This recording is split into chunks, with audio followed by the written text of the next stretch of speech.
Good afternoon and welcome to the Talent of 2021, the Science and the Art, the Head and the Heart, proudly sponsored by MyBasePay. So we want to encourage our audience to type in your questions below on the chat box throughout the session. Our panelist speakers will be actively answering your questions that you're being submitted during our live webinar that we will be discussing not only post-pandemic hiring trends, predictions, and practical strategies for the future of the workforce.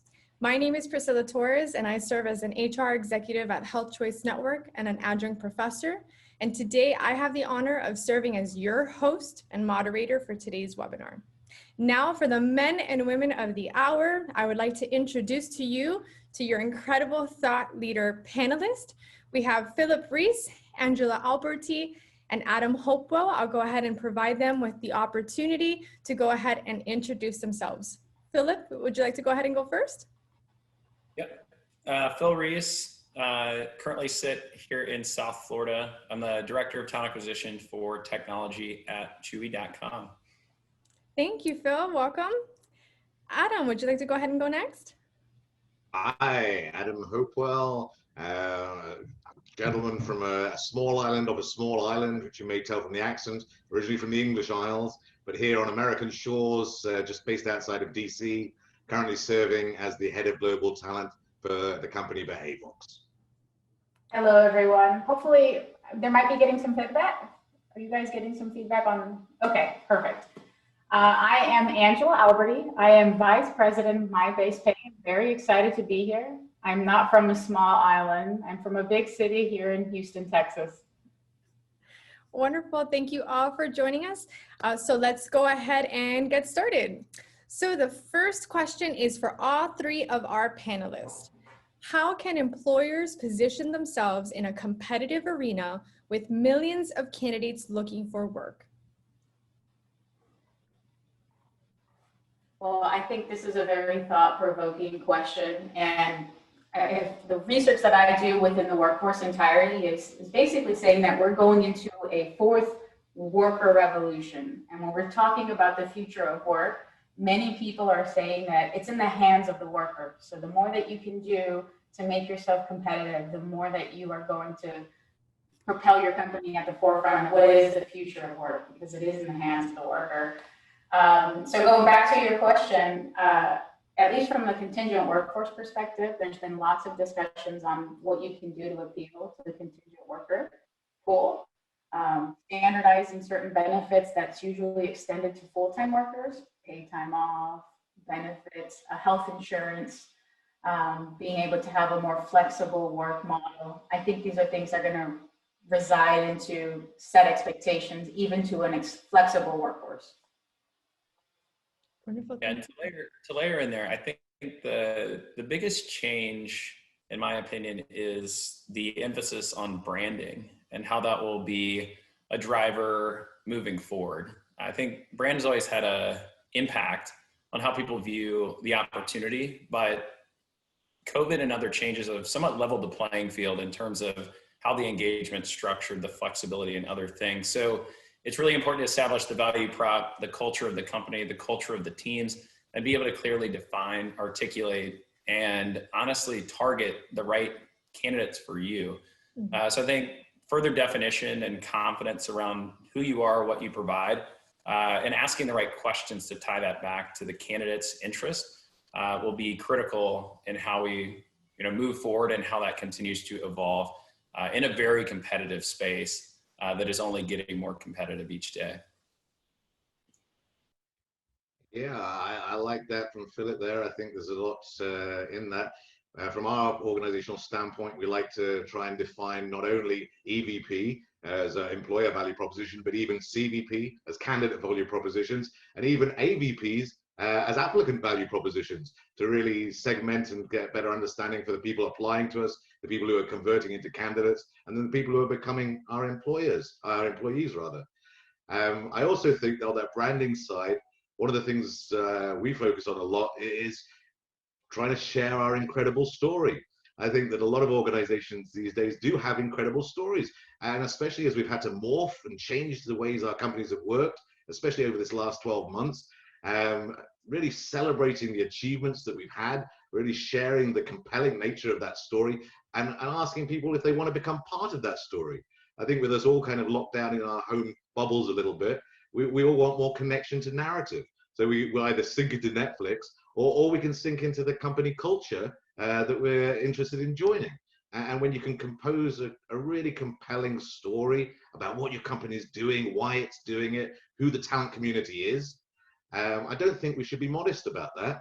I think we should sing from the highest towers we can about the amazing things that we see our company doing and share those insights with our candidates. And that when you have that volume of candidates there, I think that's the ones who will feel the alignment. Is this harp playing the strings that align or resonate with you? And a lot of what we do focuses on trying to find resonation between what we're doing at Behavox and the candidates and applicants that we're discussing the matters with. That's wonderful. Thank you all for sharing that. So this upcoming question is for Angela. So how do you perceive that the external workforce is expected to increase in lending organizations to consider the concept of direct sourcing? Well, I think we can start off by the pandemic. The pandemic is really pushing a fast forward button. There were studies that were done a couple of years ago that would indicate to us that the flexible workforce, the external workforce, is going to be on the rise. Suddenly, companies found themselves in a position where they were quickly having to divert in a very fluctuating market where one week the economy was doing well, then the next quarter things were not looking so well. So it's really put the realization in the hands of talent acquisition departments and HR departments across the country to really capitalize on what the advantages are to a flexible workforce. Number one being the agility. So being able to respond to market fluctuations and scale up or scale down as needed has pushed the fast forward button on what we're talking about, and in terms of the external workforce increasing even faster. So the concept of direct sourcing is really a way to diversify and find external talent, as opposed to perhaps using a third-party staffing agency, really lending the concept behind identifying those workers directly within the organization's talent acquisition department so that they can curate their own talent pool of contingent workers, as opposed to having more dependency on outside sources to fulfill that. So that's a trend that we see potentially upticking, and it's actually something that's been around for about 20 years, but recently it's going to be implemented here in the States. At least that's what we are anticipating. Sure. And we actually received a follow-up question to that question to you, Angela. And it reads, do you see corporate organizations hiring contingent workers directly? Yes, I do think that they're going to utilize a channel to hire them directly as a complement to the other manners in which they identify contingent talent, which could be through staffing agencies, perhaps other third online staffing platforms. It's all a way to complement and make their search practices a little bit more robust, which is outside of the traditional model, but that's exactly why we see it happening. It's really, companies are facing themselves into having to respond to more agility. Great, thank you, Angela. So the next question is for our panel. How do you feel that compensation models will change or impact the workforce in the near future? So for example, now that there are a lot more remote workers, should employers pay less or more money to stay competitive? I think this is a question that has no answer, but I will attempt to probably provide insight to both sides. I believe the flexibility that remote offers takes kind of the relocation aspect away. So as one company may have had an advantage because they were able to relocate to a certain market and attract people based on the city, the opportunity, like you kind of don't have that advantage any longer, at least not in the near term. So you have to figure out a different way to sell around that. And I think you have other companies that relied on that are then paying more because they're having to attract talent in a different manner. So while some may say there's more talent on the market, the supply is larger, let's pay less. I think it's a dangerous and slippery slope because there's a lot of talent that's still very selective, and I believe it's still a passive market for top talent. So it's trying to figure out the proper balance of how to approach comp. I personally feel it won't have a big impact either way. In tech, where I focus, it's competitive. The unemployment's always been low. It will likely remain that way. I don't see anything changing that, where the demand does not significantly overshoot the supply. So I don't expect a massive change. I think my curiosity is, once some choose to come back versus others, and what the distinction is between how people offer flexibility once the vaccine, say, is more provided to more people.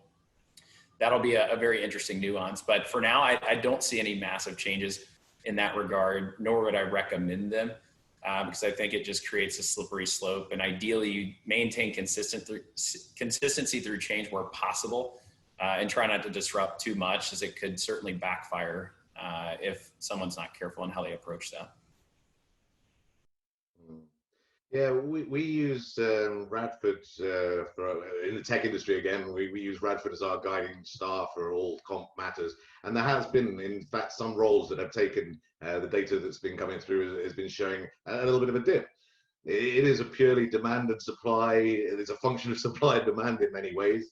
And I think as well, it looks, if we look at the world of where hiring can occur, we've really broadened.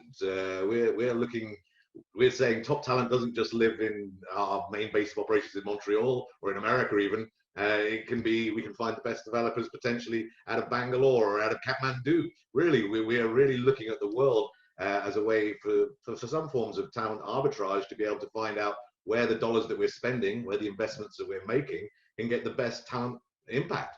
And in our organization, we're actually offering relocations from a lot of developing market countries to relocate the best talent to our big hub. Whilst a lot of other companies are going highly dispersed, we're actually thinking of doubling down on having some real heart centers. So our Montreal center is a heart which is pumping loudly, and we're bringing hundreds of people into that center. Our Seattle center and our San Francisco center, also they're like the mini hearts that are bumping there. And so as far as it ties into comp, our comp is based on the location of those areas, the comp benchmarking for those specific job roles in those specific geographies. And we choose a very aggressive percentile of that market to make it as attractive as possible, which obviously makes that a little bit easier. But overall, we haven't actually seen that much change in the delta. There's not been that much delta so far. I'm hoping that there isn't, full stop. If there is a delta, I know we kind of want it to go up in some ways, but as a result of companies being more productive and generating better throughputs for their primary business activity. Fingers crossed.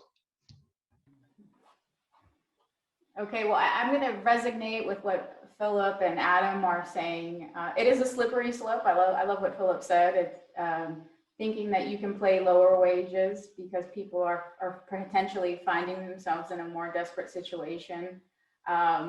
It's an extremely slippery slope, and we see certain tendencies starting to prevail. Actually, earlier this week on LinkedIn, I posted something. It's the third occurrence that we've seen in the last 3 months where workers are looking to unionize at some major scale companies like Amazon, Facebook, Google, even entertaining the fact that you can pay lower wages or anything that is less than what is considered a fair wage as a way to take advantage of workers' desperation out there. It's just not a concept that I see itself happening.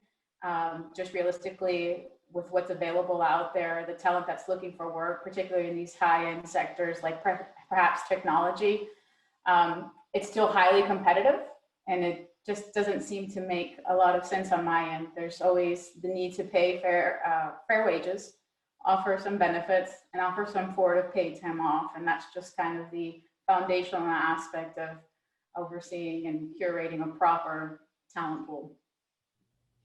Thank you all for your answers. The next question is for Phil.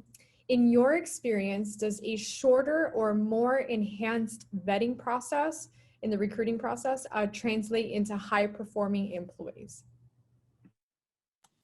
I think it depends on the skill category. So I do think that there's some roles that could easily be vetted and go through a short cycle. I think there's others that are more complex or more higher level that have much more responsibility that likely need more steps. So I'll answer it broadly. I believe that interviews should be well defined against dimensions that are relative to the job and performance within the job. So for example, focus areas and then tied to, say, an operating principle that is within the company. So you have a way to assess their ability, but also how they would operate within that ability in the job itself and be able to clearly define, is it a fit, is it not? So I think there's opportunities where you can do both. I look at customer service. We hire a significant amount of customer service. I think it's a very clear profile, clear expectation, definitely something that you could shorten the process and have assessments and other things that validate if that person's going to be a fit, all the way to what we see and deal with in the tech space of directors and people managing large scale teams, multi-million-dollar projects and budgets. So I do think it varies, and I believe both are applicable in the right scenario. I think I just encourage anyone who's trying to make that decision, it's really about defining how it fits the role. I will say one thing I'm not a fan of, and I've seen challenge scale, is a consensus and wanting any and everyone on the team involved in making the decision. I think leaders got to lead and make the decision. I think inputs are very important to do that, but how you qualify and who should be fully defined up front. I don't believe consensus is a way to scale and can be difficult and distracting, both to the interview process and the individual and candidate who's within the interview process, as it becomes confusing when there's 4 to 5 people on one Zoom session for 30 minutes. You're not really going to accomplish much out of that session. So for me, it's definition, it's maximizing that, and then providing the data that's clear against that towards why the decision was made. And again, I think it varies on a spectrum in terms of complexity of short versus long and how many should be involved. But the key is just to be confident around the decision. And if the decision turns out not to be the right one, being able to reference what you did, what you didn't do, what you may have missed, and the insights to address how to change that process moving forward to address any gaps that are now identified. Great, thank you. We're getting excellent questions coming in, so thank you to those who are all submitting your questions through our chat box. We'll try to get through as many as we can during our time together. So our next question is for our panel. What is your experience with working with staffing agencies, and how do you feel that staffing agencies play a part on the overall success of your recruitment strategies? All right, well, I'll go first here because other people went first in the other sections. We'll be egalitarian in this. Curiously enough, through my career, and it's been, 11 different countries, 12 different employers, working with 100 different organizations overall, I've also always found staffing agencies to actually be a valuable part of the portfolio mix that we brought to the table. Whether that's 5% of the recs or 10% or 30% or even more, being able to leverage the capabilities and depth of experience, especially if you're looking globally as well, to tap into talent pools that potentially could take months to scrape your entry into, to try and raise the profiles there as we look at a global hiring basis. But strangely enough, in my current organization, because we're so keen on building up internal capabilities, we've actually put in a CEO-directed rule for no agencies this year, and we're not using that at all. But that's only because that's a strategic decision around capability building, not an assessment of staffing agencies and the value that they can bring. It's just because we've built up a big team now within Behavox to really bring our culture alive inside our hiring processes. Yeah, and just to layer a bit, I came from that world, obviously internal now, so I understand what staffing firms have to go through. And, it's funny, I remember there's Mike Kell, one of our Robert Half reps, I remember he used to be so persistent, send bad jokes, whatever, but it stood out, right? And I think the key on the internal side is you get solicited so many times, like 25 times a day. And I'm sure Adam can reflect, I don't answer my phone on my work phone or my cell phone. I do not answer it during work hours because it's likely a vendor. What I will say is this though, in terms of staffing agencies, it's finding those trusted partners that are consistent, right? They're not there because you're growing. They're not there so they get rich. They're there because they truly want to invest in building a future with you. And ideally, both parties are successful as a result. And you create partnerships of trust where it is efficient. It isn't something that is time consuming or something that is frustrating. It's actually a partnership that is very fruitful. But I do believe that in terms of hiring, you need a capacity against all sources of hires, because you never know which one is going to be good in that moment or not good in that moment. So like sourcing to inbound, to branding, to applicants, to staffing agencies, I think they all play their role. I think if you rely too much on one or index too far, you're setting yourself up for failure. Because a COVID example, or, you know, the example of COVID is a great example of that. You have to flex. Like, we grew very fast. We needed to have established partners that could help us through that unexpected acceleration. Even if we marginally buffer, you know, change, you don't expect it to that scale. So I think having a flexible partner that can provide support in a variety of different capacities is something I would encourage anyone to do, even if they don't need it in the moment, because things can change quickly. You just got to find the right ones, because staffing has become commoditized, and it's just making sure that you find the right staffing partners for your needs, and that you're very clear on what those needs are to be able to progress forward. So definitely vital to the success, but likely needs to be defined, and that relationship to be established over time to be truly successful. Great, thank you all. And my apologies, it seems like I got kicked out, but I am back in. So I'm taking a look at all these questions now. So this question can be for anyone. Can you share what are the risks when hiring contingent workers directly? I think that the risk with hiring contingent workers directly is the same risk that you can take on with hiring them indirectly. Making sure that you maintain absolute compliance, segmenting your workforce. If it is an independent contractor, are you classifying that independent contractor correctly? If you are handling a W-2 segment directly, are you making sure that your processes are in the avoidance of any sort of co-employment liability?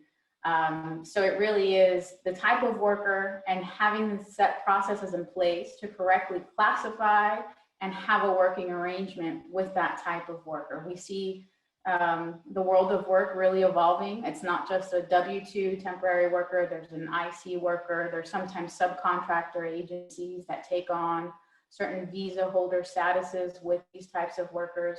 Each come with their own set of regulations that you have to adhere to and ensure that you have a team that is making sure that either you are directly complying to those or your staffing suppliers are indirectly overseeing proper compliance measures for those types of workers. We could have a whole session on compliance for contingent workers, really. I would echo that entirely. I think the compliance is a massive piece and probably the primary driver.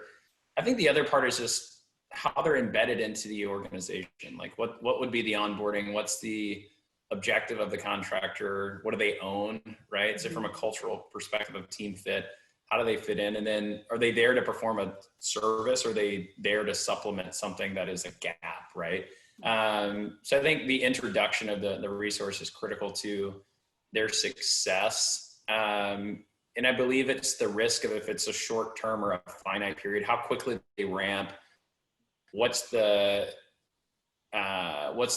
time needed to onboard them? Who's going to onboard them? How do they ramp? Is it worth the expense and cost? So I think when you look at, you know, contingent versus full-time, it's obviously looking at a lot of different variables that ultimately get you to whether or not it performs the task and what it's needed operationally in order to get there.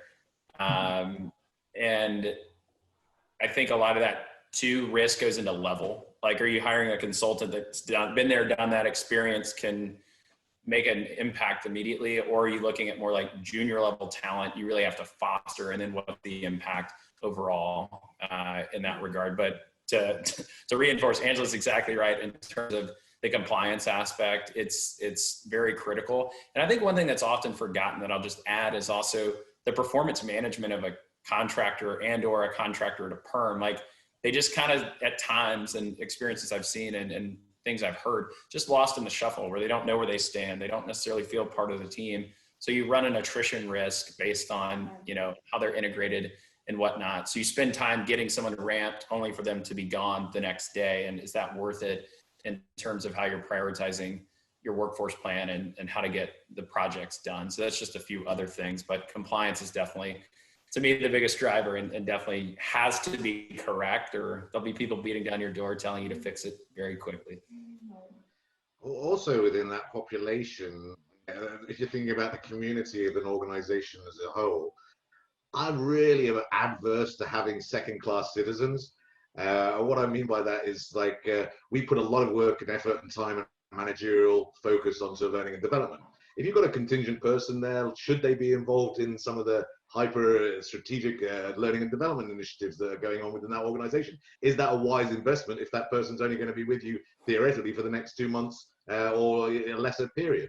But when that's segmented away, then suddenly you've got first-class citizens and second-class citizens. And when you're trying to have a tribe that's all working together for the same goals, I really don't like that. So when we've been making use of contingent, we've been treating them like, apart from obviously for the clients and the contracting purposes, as full members of the team, access to the same learning and development, the same managerial one-to-ones, as the others, because we want to be a coherent tribe. And we don't want to have a class system inherent within that tribe.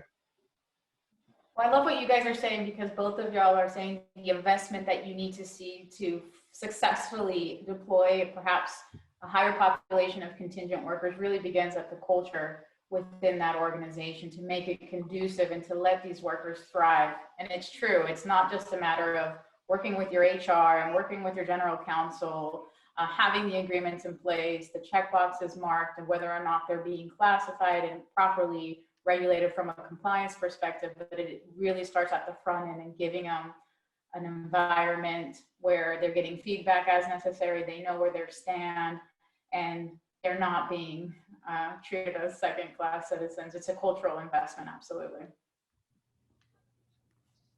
Great responses, thank you. This next question is for Adam. It is said that the human touch is important with regards to recruitment. In your opinion, how does artificial intelligence and automation of the recruiting process impact the hiring of future talent in a positive or in a negative way? Ooh, okay. Well, I come from a company whose business is in the AI field, basically, so I'm going to have some biases, as it inherent in all interview processes and all interactions and all evaluation processes. Those subconscious biases are kicking in all over the place. But I'm going to be very candid about mine. Yes, I've got some subconscious bias on this, because I live, breathe, and work in a company that's at the cutting edge of AI implementation for practical purposes for various companies all over the world. Essentially, inside the evaluation process, we do make use of AI technologies to a certain extent. But one of the reasons when we were discussing this as a panel together, I'm a real believer in this head and heart, science and art combination. To me, my CEO describes it almost as a cyborg mentality. It's using machine intelligence for some of the things that we're not great at as human beings, which is the analysis of vast amounts, petabytes at times, of data, trying to find commonalities and trends within that, trying to really drive correlation coefficient in on-the-job performance through carefully selected attributes, capabilities, skills, knowledge, and attitudes. We're not great at that because there's just too much data for the human mind to easily be able to synthesize. But we are great at creating bond, at creating relationships, at being able to paint a picture, tell a story, to really bring in the human element of what we do in recruiting, which anytime anybody decides to join an organization, it's a major decision from their perspective and for the company as well. Not only is it an investment, but it's a human investment as well as a financial investment. And it needs to be, we take it incredibly serious. Every organization I've ever worked with, one of my primary things that I brought to that company, I hope, was really about that it's a two-way process, that this is as much about the candidate trying to make a data-driven decision about whether we're right for them as whether they're right for us. I use a seed and a soil analogy or an awful lot, which is you can take a fabulous seed, which is a talent seed essentially, and if you plant it in soil that's not the right soil for it, it will never be able to grow and flourish and become the giant oak or whatever it's going to become. And our purpose in talent acquisition, in many ways, is to be able to unlock people's potential in a soil that's suitable for their capabilities, and suitable for their seed of talent to flourish in. If they don't flourish, then we fail. If we're bringing them into an organization where they can't flourish, where they can't maybe not express 100% of themselves, but enable 95% of their capabilities to come forward, then we're not optimizing for the selection and combination of talent that we're after. Now, I know I'm fortunate because I work in an industry and I work in fields where we're specifically focused on some of the world's best talent. Okay, it's not, but I've worked also in companies where we've looked at a lot of frontline roles, and it brought the same ethos to that as well. Really trying to make a decision from both sides. And so I've worked over the years with a number of really good, I think very innovative and creative organizations bringing AI into the recruitment field. Companies like, I'd say, Pymetrics, like Criteria Core, which we still use, and Dottin over on the West Coast. There's some real innovative work happening there. I'm not yet, even though I've got a fierce belief in this cyborg concept, I'm not yet sold into any magic wands. I'm not a great believer in magic wands, to be honest. All I see that what they bring to the table essentially is additional data points to be brought into a collective, to be essentially aggregated, to be analyzed, and then for action based on combination of data and some of our wonderful subconscious biases thrown into that mix, as well as the human capability. So yeah, it's a really interesting field. It's evolving very quickly. My company alone is already bringing to market products, especially around the ONA machine learning driven softwares that we provide to some of our big compliance companies, clients. It's evolving fast. I just try to stay at the front of it, and I work in it. So I don't blame other people for seeing it flash by them and not being quite sure where it's at. It's one of those things that's a work in progress for us all. But I do recommend that we keep ourselves aware of what it can bring, and also aware of the ways it can be misused, because the biggest danger is the potential misuse. We saw the Google examples where there were inherent biases that were being ported into machine learning models. Obviously, that's not what we're after here. We're after trying to create valid and reliable data points for both parties. So it has to be taken judiciously, used judiciously as part of a mixture of activity, is my opinion on the matter.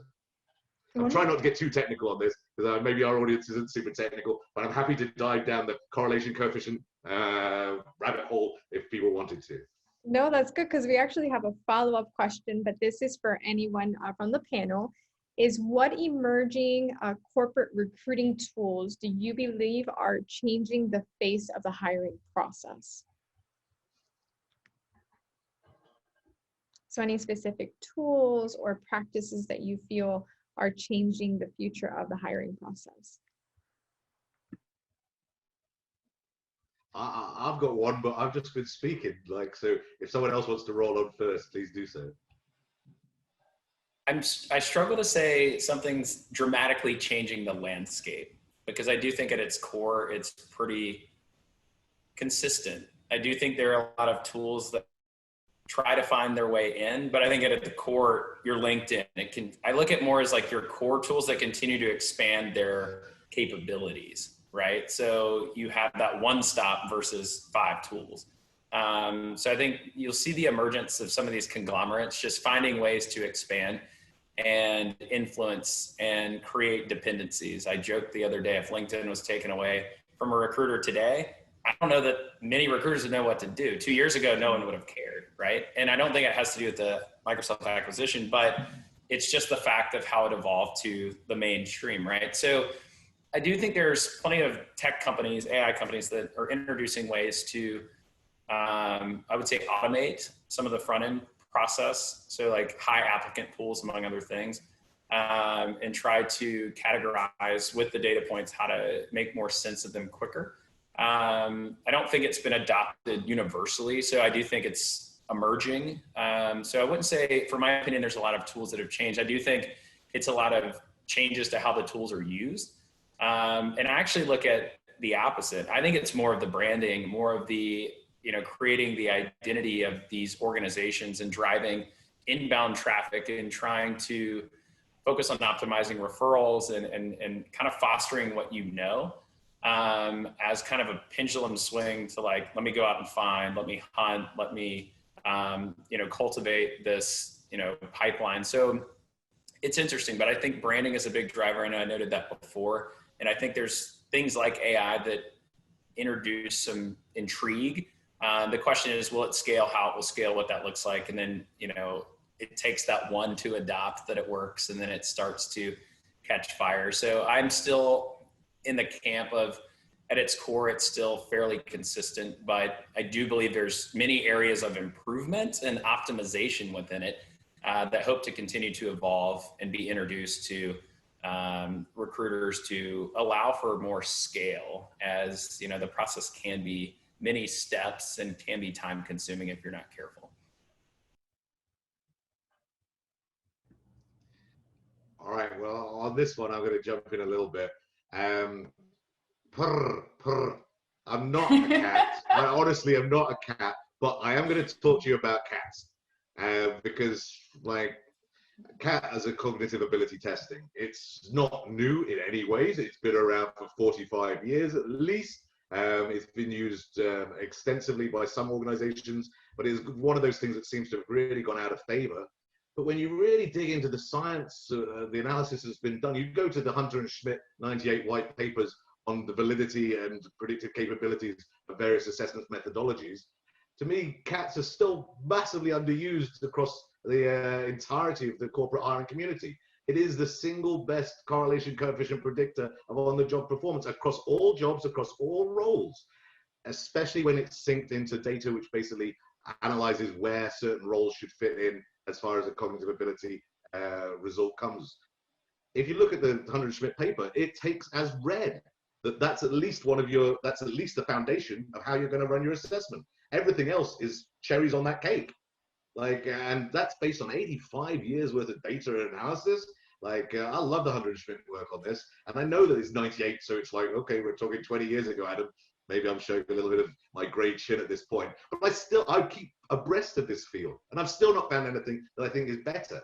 And especially when we bring together the various elements like structured behavioral interviewing, we're launching facilitated structural behavioral interviewing across the entirety of my organization at this point.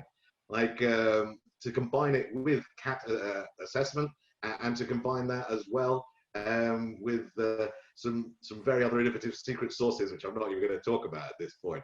But anyway, it's all about, to me, driving that correlation coefficient and being able to analyze and realistically measure what is performance on the job. I think there's a lot of technology tools that are helping us better understand what does performance look like, especially in the ONA or organizational network analysis type tools. And then how do we feed that data back to create the infinity loop, which starts with hiring and talent acquisition, goes all the way through performance, and then comes back to feedback in. Because that's when you get iterative, generative, continual improvement in a hiring and recruitment process. So I know it's not new, but cats do purr, and if you can use them right, and I never recommend sharing raw scoring. I never recommend using a partner unless someone it's like a criteria core who's got 40 plus years of experience in this field. There's a number of caveats you have to play, but I think it's something that should be used far more predominantly, just because the science points so strongly towards it being helpful and effective with matching that seed to the soil and the specific soil of the area where this job role is going to live and the capabilities it needs. Anyway, as I said, I'm not a cat, but I was going to purr about that a little bit. Yes, it's one of those topics I'm very passionate about. Great, thank you. And the last question that has been submitted is with regards to hiring in times of economic uncertainty, how can employers benefit from renting talent versus buying talent? Well, I'll take the lead on this one. We somewhat got into it at the earlier part of today's webinar, but it all lends itself to being agile in an environment of economic uncertainty where certain companies and enterprise organizations are finding themselves in right now. So do we make the full-time investment of a direct hire when there's not enough certainty on how the market is going to look several months from now? There's some anticipation and hopefulness that this vaccine is going to help. There's studies that have shown us that we are going into a very rapidly rising hiring year as we bounce back from COVID. And then there's certain situations that happened earlier in the year where cases were up again. You know, there was a lot of things happening with under a new administration. What is that really going to reflect? So this big question mark is lending itself to the concept of buying talent versus renting talent. And it all points itself to agility, I think.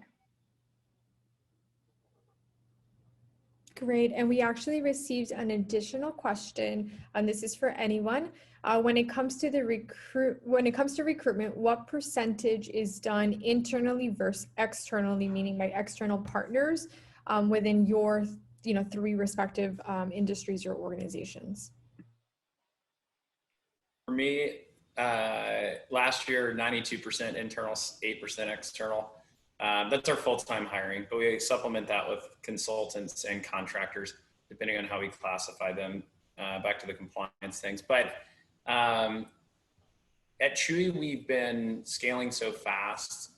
Our goal is to hire a full-time staff that can sustain the growth over time. To Angela's point, we experienced, like many others, a lot of change last year where contingent labor and third parties provide us flexibility we didn't necessarily plan against or know we needed. So I'm curious to how this year ends up, but we've baked in like third party support, both contract and full-time, into the hiring plan. Got it approved up front, and really we need to figure out as the year goes on where and how it will be allocated. So like we have the plan, are we progressing against the plan internally?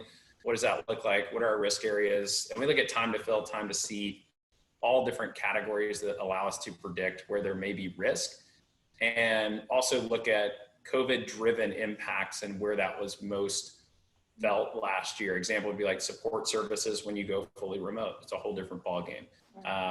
More people are calling in, you got more issues, and you're not there to do it face to face, right? So what systems, processes, tools, onboarding, HR, other things, just a very different, engagement model than what we've had in the past. So the net of it is, for us, mostly it's internal, and we have a very strong recruiting team internally. And it's not to say external can't do what internal does. Our goal right now as a 9.5-year-old company is to continue to build the foundation for the future. We know there's going to be significant scale. Third party just doesn't give you as much certainty up front of what that future state will look like. But we have started to look at more flexible ways to convert contractors, among other things, where you can try before you buy. You can use it as a flex, and you can terminate if the flex isn't needed beyond that. You can convert if the output was strong. So just trying to have measures in place for each, but we've consistently run about 90% internal, 10% external over the last few years. And that's the goal for this year, but who knows? It's something we're prepared, kind of plan A, plan B, plan C, and know that we have strong partnerships if needed that we can leverage and get everything we need done, which is something that we found to be very critical and needed to be in place for the what if. At the start of 2020, from a Behaviorx perspective, which is before I joined Behaviorx, it was about 20/80, 20 internal to 80% external. We used a fabulous partner, IQ Talent Partners. I'll name them by name because they were a really great partner to work with on this basis. What happened essentially is, in the middle of the year, there was a big old chunk of investment that came in from SoftBank. Over $100 million investment came into our organization at that point, and the decision was strategically made. Then, okay, at this point, the confidence is there, the budget is there to be able to really optimize. And for us, optimization was to bring this in-house. It was a similar time to when I was brought into the organization, and then we really turned that model from 20/80, which was working at that scale and scope of the organization at that point.